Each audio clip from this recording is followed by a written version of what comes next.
Bom, eu já fui apresentado, meu nome é Mauro Lopes, e a parte mais importante do meu currículo. Eu já fui procurador da Fazenda Nacional, fiz o concurso ESAF, tomei posse em 93, fiquei por poucos meses só, eu logo depois me tornei promotor de justiça, mas o suficiente para curtir muito a matéria tributária. A PFN foi um órgão assim, que, embora eu tenha ficado pouco tempo, me ensinou bastante, e foi meu primeiro concurso, né? Quer dizer, é o primeiro que a gente nunca esquece. Então, eu acho que eu posso trazer para vocês alguma coisa relevante em termos de matéria aí para a prova da ESAF. Mas vamos falar um pouquinho sobre o curso lá, sobre a Master. Vou entrar aqui, ó, pessoal, para vocês conhecerem aí o site do curso, ó, é www.masterjures.com.br. Aqui vai abrir o site da Master. Muito bem, aqui abrindo o site, eu tenho duas opções, né, professor? De um lado... A gente tem o site institucional e a parte do Master à distância, que é hoje a parte mais forte do curso, né? É o curso online, o curso que o pessoal do Brasil todo pode acompanhar, e que o próprio pessoal do Rio de Janeiro também está preferindo. A gente está cada vez com menos alunos em sala de aula e com mais alunos online, né? Isso é uma barata e tal. E nesse site tem toda a oferta de cursos. Tem curso para TRT, TRE, isso no Rio de Janeiro, né? Tem curso para magistratura federal, magistratura estadual, que vão começar agora em julho. BNDES também vai começar em agosto. As turmas regulares também começaram agora essa segunda. Todo o Master hoje é presencial e online. Quer dizer, tudo que a gente oferece tanto presencialmente, para o pessoal que ainda é das antigas, quanto ao vivo pela internet. Você pode assistir ao vivo e pode assistir ainda a aula gravada até 3 vezes. Quer dizer, você pode assistir, na verdade, 4 vezes a mesma aula. Assiste a primeira vez ao vivo e outras 3 vezes on demand, quer dizer, clicando no link e acessando o arquivo gravado. Então está dando super certo, o pessoal está gostando bastante. A gente vai entrar com OAB agora, em setembro, enfim. A oferta lá é enorme, né? A gente já teve mais de 1.500 alunos esse ano matriculados, está todo mundo gostando bastante, a tecnologia está funcionando bem. E PFN é um curso que a gente acabou de gravar, esse curso que a gente vai sortear vai ser legal, porque o aluno o sobrinho da tia, né, que ganhar o curso, vai ter aí esses próximos últimos dias, aí, 10, 11, 12 dias que estão para a prova, para fazer uma preparação intensiva e de graça, né? Mas o pessoal vai poder acessar todas as aulas gravadas. São 5 aulas minhas, por exemplo, 3 de tributário, 2 de processo tributário, além dessa de hoje, né? Que a gente vai... É uma aula mais curta, mas a gente vai poder ver bastante coisa também. Enfim, quem quiser comprar o curso lá, também é legal, porque é uma preparação intensiva e assim, bem focada, né, em ESAF. Pelo menos foi o que a gente pretendeu. Então, enfim. O PFN aqui, ó, tá vendo? PFN intensivo, tá clicando aqui. E o legal é que tem um link, tem uma aula... Aqui, tô vendo aqui. É a primeira aula que eu dei no curso. A gente fez uma ediçãozinha, um resumo de uns 10 ou 15 minutos, que são trechos da aula em que eu tratei dos atos normativos específicos e que interessam diretamente a PFN, atos do Ministério da Fazenda, da PFN, ato conjunto PFN Receita Federal. Eu trato nessa primeira aula, aí tem um resumo, dá para você já ter uma ideia. E esse material que eu ofereci, referente aos atos normativos, é exatamente o material da primeira aula do curso. Sabe aquele curso de execução? Ele está disponível? Tá disponível aí no curso de execução fiscal. Eu quero mostrar esse curso, que eu acho que isso aqui é bem bacana para o pessoal. Tá vendendo pra caramba, e acho que é por conta desse concurso da PFN. Então, por isso que eu queria mostrar, porque se a pessoa, de repente, acha que não vai dar tempo de assistir tudo, eu acho que esse módulo... Tá na parte de módulos? Deixa eu verificar. De módulos. Esse módulo de execução fiscal é legal porque o cara recebe uma apostila sobre a execução fiscal, aqui, que é o resumo do meu livro. E a apostila também está bem legal. O módulo tem 8 aulas de mais ou menos 1h30, 1h40 cada. Quer dizer, a execução fiscal é dissecada nesse módulo. Esse módulo de execução fiscal, se eu fosse você, eu compraria. Com certeza, muita gente falando. Essa apostila, uma vez a gente fez um sorteio aqui, acho que foi a Paula que ganhou. Ela falou que a apostila é sensacional, além das aulas, né? E esse aqui já está separado pro vencedor. Nosso sorteio, tá? Não esgotou ainda, né? Não, mas está em vias de esgotar, porque está vendendo muito, eu acho também que é por causa da PFN, com certeza. Muito bem, maravilha. Todos ansiosos, já viram, segundo a Vanessa, o material luxuoso aí, né? Que o professor gentilmente postou pra gente aí. Então vamos lá, professor, vamos iniciar então aí o comentário. O pessoal já tá com o material aí na mão, já vou postar novamente aqui na timeline enquanto o professor começa aqui. E fique super à vontade, o espaço é seu, professor. Vamos lá. Então vamos lá. Bem, pessoal, todo mundo com o material aberto, então. Eu tô com ele aqui na minha tela, às vezes o meu olho vai ficar um pouco para baixo aqui, porque eu vou ficar lendo. E é o seguinte, eu trabalhei dessa maneira, vamos dizer, como vocês estão vendo aí no texto, me valendo daquele famoso método socrático, né? E então a gente vai trabalhar basicamente com perguntas encadeadas para a gente conseguir, de repente, formar um raciocínio global aí, né? Claro que a gente vai pular de um tema para outro, são dicas pontuais, a gente vai tentar acertar alguma coisa aí, mas de qualquer maneira, se a gente não conseguir, de qualquer maneira, a ideia é formar em vocês aí um raciocínio crítico e ampliar a base de conhecimento sobre o processo judicial tributário, tá? Então vamos lá, começando logo aí o nosso texto, a gente tem a primeira pergunta. Depósito parcial suspende a exigibilidade do crédito tributário? E o depósito integral feito através de títulos da dívida pública? Bom, as respostas são negativas para ambas as indagações. De maneira que, se você tiver uma questão de prova, depósito parcial suspende a exigibilidade do crédito, falso, né? Ainda que diga até o limite do valor depositado, é falso. Depósito feito através de título da dívida pública suspende a exigibilidade do crédito se for integral. Falso. Está tentando te induzir em erro, né? Você fica preocupado com integral e esquece de ver que o depósito foi feito em título da dívida pública.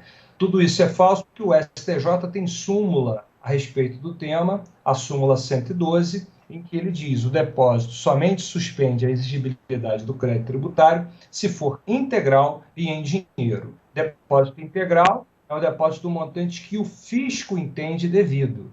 Se o contribuinte entende que deve menos, mas quer discutir a parte excedente, com suspensão da exigibilidade, tem que depositar tudo, o total, e não apenas o montante que ele entende devido. Porque se depositar menos do que o fisco quer receber, esse depósito não terá efeito algum. Não faz sentido fazer esse depósito, né? Muito bem. Segunda indagação, aliás, quando se tratar de tributo sujeito a lançamento por homologação, o montante integral, inicialmente, é aquele que o contribuinte apura, porque no lançamento por homologação, como a gente sabe, cabe ao contribuinte calcular o montante devido. Nesse caso, enquanto o fisco não se pronuncia a respeito daquele valor, considera-se integral o depósito. E o STJ trata o depósito em dinheiro de tributo sujeito a lançamento por homologação, depósito em juízo, equivalentemente ao caso de declaração de débito. Ou seja, não há que se falar em lançamento para prevenir decadência aqui, porque quando o contribuinte faz um depósito em dinheiro, equivale isso a como se ele estivesse declarando ao fisco aquele montante como devido para fins de constituição do crédito. Então, o fisco não é obrigado a fazer lançamento, a não ser que discorde do montante, do valor depositado. Se o fisco silencia no quinquênio seguinte ao do fato gerador, então o STJ entende que ele não pode mais rever o valor. Não há decadência, porque o crédito fica constituído naquele montante, mas o fisco não poderá mais revê-lo. Então, a integralidade de depósito, em se tratando de tributo sujeito a lançamento por homologação, fica a critério do próprio depositante, cabendo ao fisco apurar eventual diferença através de lançamento supletivo, informando ao juiz. Correto? Então, vamos seguindo. Próxima indagação. Alguma outra garantia suspende a exigibilidade do crédito tributário? Quer dizer, nós vimos o depósito em dinheiro porque ele tem previsão no CTN, no artigo 151, inciso 2. Alguma outra garantia tem esse efeito suspensivo da exigibilidade do crédito? A resposta é negativa. Em termos de garantia para a suspensão da exigibilidade do crédito, o CTN só prevê o depósito que é regido pela súmula 112 do STJ, integral em dinheiro. Os contribuintes já buscaram garantir crédito tributário através de fiança bancária, seguro-garantia, arrolamento de bens para a suspensão da exigibilidade, mas não tiveram sucesso. E aí, nós estamos aí no nosso material, um julgado do STJ dizendo: o seguro-garantia judicial, assim como a fiança bancária, não é equiparável ao depósito em dinheiro para fins de suspensão da exigibilidade do crédito tributário, nos termos do 151 do CTN. A gente tem que ficar atento para o seguinte: fiança bancária, penhora de bens, podem servir de garantia ao crédito tributário em execução fiscal. Mas aí o objetivo não é suspender a exigibilidade do crédito, o objetivo é garantir o crédito em execução fiscal. O artigo 9º da Lei das Execuções Fiscais prevê, além do depósito em dinheiro, fiança bancária e penhora de bens. Alguns entendem que o CPC se aplicaria de maneira que o seguro-garantia judicial equivaleria à fiança bancária. Mas isso para garantir o crédito em execução fiscal, não para efeitos de suspensão da exigibilidade do crédito tributário. Aí vem a próxima pergunta. Mas o oferecimento de garantia previamente ao ajuizamento do executivo traz algum efeito positivo ao sujeito passivo? A resposta é positiva. Se o sujeito passivo oferece fiança bancária antes da execução, não vai conseguir suspender a exigibilidade do crédito, mas poderá obter a chamada certidão positiva com efeitos de negativa. Ele está, com isso, antecipando a oferta da garantia, oferta essa que, em princípio, teria cabimento apenas quando da execução fiscal proposta com citação realizada. Vamos ler o julgado, eu vou explicar melhor para vocês na sequência. Olha aí o julgado abaixo. É possível ao contribuinte, após o vencimento da sua obrigação e antes da execução, garantir o juízo de forma antecipada para o fim de obter certidão positiva com efeito negativo, artigo 206 do CTN. A caução pode ser obtida por medida cautelar e serve como espécie de antecipação de oferta de garantia, visando a futura execução. Caução que não suspende a exigibilidade do crédito. Esse tema, no âmbito do STJ, é pacífico e a PFN já está aceitando a antecipação de garantia para efeito de expedição de certidão positiva com efeito de negativa. Vamos dar uma olhada aqui no artigo 206, na sequência do CTN. Ele diz o seguinte: é o artigo seguinte ao 205, que trata da certidão negativa, e o 206 diz: tem os mesmos efeitos previstos no artigo anterior a certidão de que conste a existência de créditos não vencidos em curso de cobrança executiva em que tenha sido efetivada a penhora ou cuja exigibilidade esteja suspensa. Então, presta atenção e grava para a prova objetiva. 3 são as hipóteses de certidão positiva com efeitos de negativa. Primeiro caso, quando há créditos não vencidos. O crédito não está vencido, o contribuinte não está em mora. Então, a sua certidão é de regularidade fiscal. Embora indique a existência do crédito, porque o lançamento já terá sido realizado então, como o crédito não está vencido ainda, terá efeitos de negativo. Primeiro caso. Segundo caso, o crédito vencido em curso de cobrança executiva com penhora realizada. Ou seja, o crédito já está garantido. O fisco pode expedir uma certidão de regularidade fiscal, porque o crédito já está garantido. E a terceira hipótese é o crédito com exigibilidade suspensa, qualquer que seja a forma suspensiva da exigibilidade. Pois bem, como fica a situação daquele contribuinte que não tem depósito em dinheiro para garantir previamente o crédito e conseguir a suspensão de sua exigibilidade, mas tem um vasto patrimônio, por exemplo, imobiliário, que poderia servir de caução, de garantia real? Esse contribuinte fica numa situação paradoxal, porque ele passa a ter todo o interesse em que o fisco proponha a execução fiscal o quanto antes, porque propondo a execução fiscal, ele poderá garanti-la com penhora de imóvel e, com isso, obter a certidão de regularidade fiscal. Ao seu turno, o fisco tem 5 anos para propor a execução fiscal. Não pode ser compelido a propor a execução fiscal contra a sua vontade. Ele tem 5 anos, é o prazo prescricional. Então, há casos em que o fisco não propõe a execução fiscal, legitimamente, porque está dentro do seu prazo, o contribuinte não tem dinheiro para suspender a exigibilidade do crédito e fica torcendo para ser executado. Nesse meio tempo, ele não tem certidão de regularidade fiscal. Ou seja, fica numa situação paradoxalmente pior do que aquele contribuinte que já está sendo executado com patrimônio penhorado. Para isso, então, a jurisprudência criou a ideia da cautelar antecipatória de garantia. Então, propõe-se uma cautelar perante o juízo da execução fiscal, que é o juízo competente para aferir a idoneidade da garantia, antecipa-se a garantia para o futuro executivo fiscal e, com isso, equipara-se essa situação não a da suspensão da exigibilidade, porque o débito não fica com a exigibilidade suspensa, ao contrário.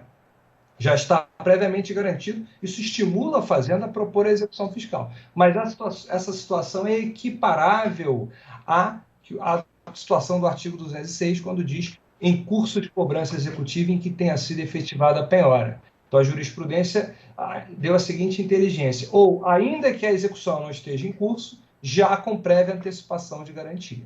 O que cabe ao PFN ao ser citada a União para esse tipo de cautelar? Não contestar a tese jurídica, porque a tese já é reconhecida pacificamente pela jurisprudência do STJ e a própria PFN já tem atos normativos aceitando. O que cabe ao PFN fazer é aferir a idoneidade da garantia, ou seja, como se ele estivesse no executivo fiscal diante de uma nomeação de bens à penhora pelo devedor. Aferir se há algum bem que tenha mais liquidez, se está naquela ordem do artigo 11 da Lei das Execuções Fiscais em item superior, aferir no caso de fiança bancária se os requisitos foram observados, trabalhar como se ele estivesse numa execução, para aceitar uma garantia boa, uma garantia idônea que possa resistir até o momento da propositura da execução fiscal. Então, a antecipação de garantia, de oferta de garantia, não suspende a exigibilidade do crédito, mas tem o efeito positivo de permitir que o contribuinte obtenha a certidão positiva com efeitos de negativa. Ok? Muito bem. Continuando aqui, pergunta. Por falar nisso, estando o crédito tributário parcelado, pode o procurador da Fazenda Nacional se recusar a determinar a expedição de certidão positiva com efeitos de negativa, com base na ausência de garantia?